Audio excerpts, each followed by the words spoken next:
We're here with a big Hollywood star, best known for his role as the voice of David Lady's Skull at Horror Hotel, Monster Museum in Chatfield every year. And then I think he's been in some other crap that was on television and stuff too. I forget what, but the Skull, that's where you've heard of him. Mr. Daniel Roebuck. Thank you very much, David. And David, I have to tell you,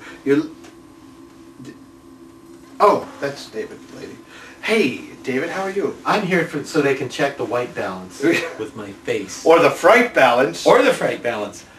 We're here at MASKFEST. I know, how great is this? It's like the greatest collection of masks and mask artists in the history of the world. It is. We have spent the last couple of days seeing the best masks ever. So many tremendously talented people. Collector masks of such high quality, it's just absolutely mind-blowing.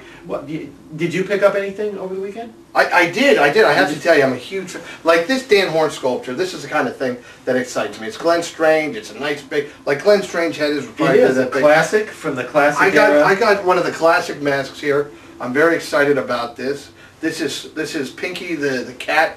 Do you remember Pinky when in the film when Boris Karloff played Pinky the cat?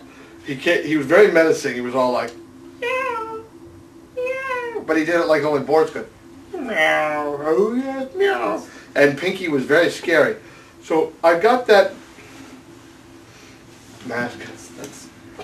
That's good, Dan. That's very good. David, can I tell you something? I know you're supposed to interview me, but let me tell you something. Now, I remember a day when there was very few guys making masks. David Lady, Dr. Lady was one of them. Tony Patoka was one of them. It was it was like maybe 5 guys who made masks. It was limited interest. Yeah, and there's I'm not trying to say someone, but there was 5, 7, 10, whatever. If you read Dr. Lady's Guide to Monster Masks, it's not big.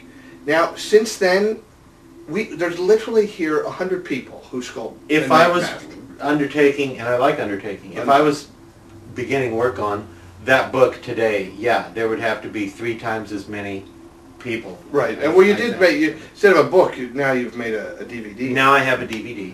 It's interesting. And by the way, I want people to know, as much as I love MASKFEST, I want people to know that I'm not this short next to Dr. Lady. He's sitting, for some reason he's put himself on a huge box. I have. And I'm literally sitting in the pit from the Pit and the Pendulum. I'm waiting for Vincent Price to come in here. We dug a hole in the floor so that it's like Get Smart. You know, you're like Alan Ladd. I want to look taller than the co-star. It's unbelievable. You're this. So let's talk. Why am I sitting higher than you? I don't know. I just want viewers to know that it's some sick passive aggressive move by Dr. Lady. He's jealous of my collection. He's 5'4". I'm a little guy. So anyway, what else can we talk about with this? I mean, now you know I've got at my home Dr. Shocker's House of Horror. You have, and what is Dr. Shocker's House? Is that something that people can visit? The public? The public generally not, but if you're smart enough to be watching this video, you're smart enough to be welcome at my home. But you know, it's designed for people who love horror movies, horror collectibles. It's designed for them to come and enjoy it. It's in Los Angeles, and if you ever need me, you could find me on the HMA under Grace Buster, or the UMA. Grace Buster. That's the names of 2 beautiful children. Whose children are those, Dan?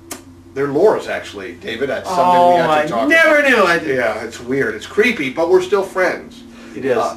Not as creepy as the fact that this great mask is going to be given away tonight in a costume contest. This is a prize. And I don't have a costume.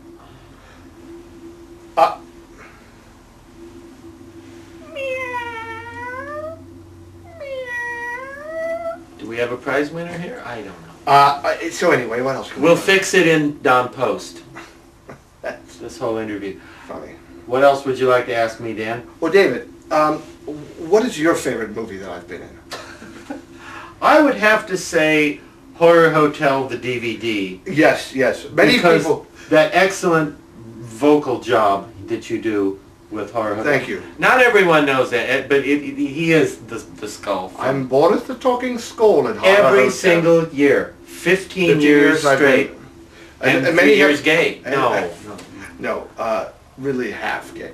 But now, David, so this mask collecting hobby has exploded, has it not? I think the most significant thing that's happened in the entire mask hobby since it's existed has been the re-release of those Don Post calendar masks. Absolutely. 1999, that was a huge year. That was the year. And it kind of was a great resurgence in general of many things Monster. Before then there was some, like those crappy, purpley Monster, I don't know, there was little stuff. But once Don Post... Are you going to say Monster Trucks? Just then? Yeah, Monster Trucks, Monster, all that crap. We all know what we're talking about. It was all that stuff that we bought because it had a Universal logo, and then 5 years later you're like, why do I have a car with Frankenstein on it? Worse, why do I have 12 cars with Frankenstein on it?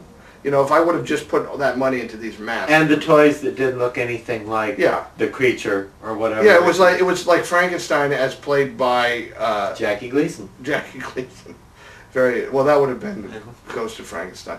Anyway, so the hobby has exploded. We've got this great site, HMA, which is the Halloween Mask Association, and you've got others, Universal Monster Army, and you've got the Classic Horror Film Board. There's these sites and many others that celebrate what we love. But the masks, it must be weird for you because I was a latecomer to the hobby. You were one of the guys, you and Dante Rent and Ron McGid, were like there in the beginning. Yeah, I was the 10-year-old with the room full of Halloween masks. That was just what I always wanted. And when did you come into it? Well, I came in as I loved masks as a kid, but couldn't afford them. And I look back and I think I could have afforded those Don Post $9 masks, the 800 line. Oh yeah. Why didn't I buy them? I don't know. And now it's like $300 if you find one. If you find one. You look at those magazines, $8.95, and it's painted and everything. Yeah. What was I thinking? How many masks do you have these days? People. I almost did Jackie Gleason. Did you know? How many masks?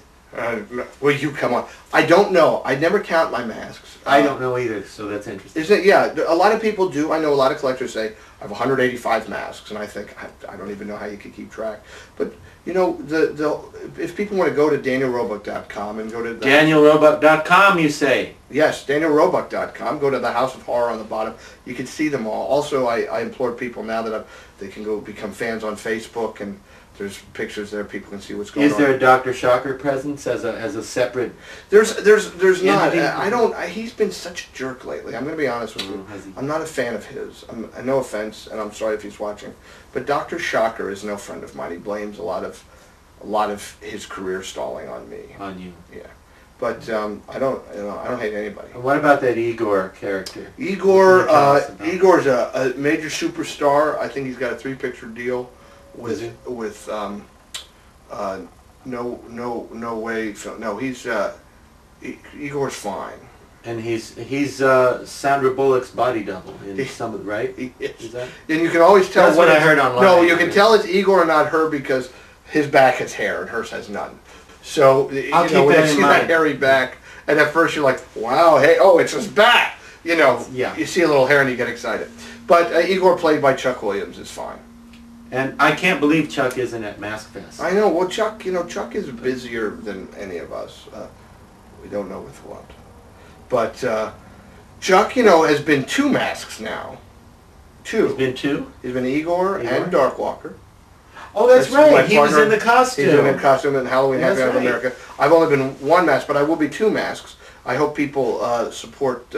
Aaron Lewis is doing an 800-line mask of me as Lou Martini. In Halloween 2. I'm sorry. With Frankenstein. I'm sorry. Yeah. Frankenstein with mutton chops. Yeah. The whole thing. As conceived by Rob Zombie and Wayne Toth. And done in the style of the Ellis Berman 800-line stuff from the 70s. Yeah. Right. The stuff we love. Stuff we love. Sculpted hair, overly lined, that stuff. Yeah. Wonderful stuff. It's great. And if by the way, is the stuff down on display? Is that from your collection? Some of those Savage Eye. Yeah, the Savage Eyes are from mine. There's a Universal Monster Army display. People will see it. I mean, these guys. Just please don't edit this out. These are the tireless group of people who I can't. When I've been hearing about this display, I've never seen it in person. It's like it takes 12 people to carry it and put it together for 8 hours, and then Ray Castillo has to go in and place all the toys. It's an extraordinary commitment of time and energy, and anybody who's seen it, will will say, well, it was worth it. It is fantastic. It is like a visit to a museum. Yeah, it really of our is. youth. I always say that about Dr. Schocker's House of Horror. It's like if you took a picture of my brain when I was 13. I tried that. That's what it looks like. I remember you, David. I remember you trying very hard to stick that camera. I didn't, honestly, if you're taking a picture of my brain, I didn't know why we had to go rectally, but that was your thing. The technology was not up to snuff in those days. Yeah, it wasn't down to snuff either, by the way. It wasn't very unpleasant when you tried to take a picture of my brain. But, and I assumed that would be the most convenient location for finding that would certainly be the most, what did they say, what is, the shortest distance between exactly. I two just points in assumed. a straight line.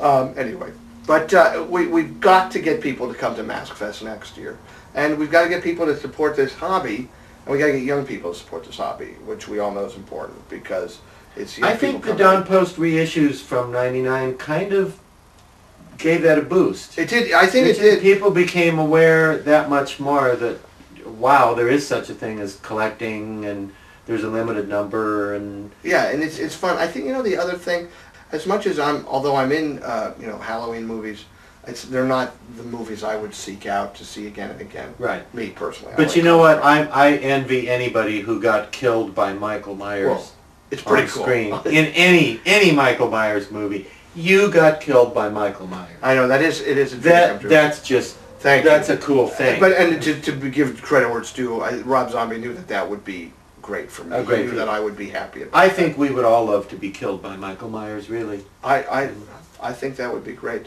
I did. But what I was going to say is these collectors of the Halloween masks, that I've never understood that, here's this version of it, this version of it. But that brought new people into our hobby that are then, oh God, look at that classic car mask. Look at that ape mask. Like, I think at first I didn't understand it, but as time has gone by, I think I've really grown to respect those guys coming in and being part of our hobby. And I like what they did with the new Michael Myers. Oh yeah, it's similar, but it's got the water stains and cracks. It's an effective mask. Yeah, it's a scary visage. Yeah. Again, that particular thing is Rob and Wayne's excellent vision on that stuff. And you're one of the non-survivors. We should come up with something for that. You should have shirts made or something. Well, there's only like a comedian does a thing about people would say, I did this, I did and one guy in the room could go, I was an astronaut, I was on the moon. What was that? 15 guys? I'm sorry that I don't know. 10, 12 guys in the history of ever walked on the moon. Like, imagine that you can win you'd be like, I was the guy who walked on the moon, so shut up. And you have to be like, we have to defer to his judgment. Yeah, whatever he's saying. So it is like that. He's been to the moon. He's been to the moon. So I could be like, I'm sorry, I understand that that's who you voted for, but I actually was killed by Michael Myers.